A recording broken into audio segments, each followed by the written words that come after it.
আসসালামু আলাইকুম।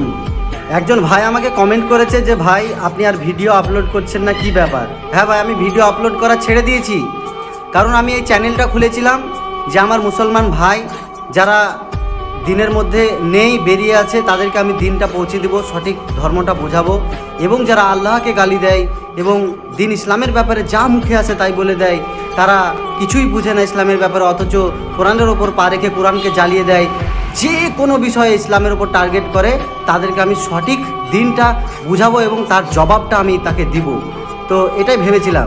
একটা কথা মনে রাখবেন, ডক্টর জাকির নায়ককে একজন প্রশ্ন করেছিল যে আপনার শত্রু কারা, তো সে বলেছিল যে আমার শত্রু কেউ নয়, যদি আমার বিরুদ্ধে কেউ থাকে তো সেটা হচ্ছে মুসলমান। তো এটাই সত্য যে মুসলমান শুধু দেখতে জানে, হাসতে জানে আর খেলা দেখতে যায়, কিন্তু সঠিক জিনিসটাকে তারা সাপোর্ট করে না। তাই আপনাদের কাছে আমি অনুরোধ করব, যদি আপনারা সত্যি আল্লাহ রসুলকে ভালোবাসেন তো দিন ইসলামের চ্যানেলকে সাপোর্ট করবেন তো।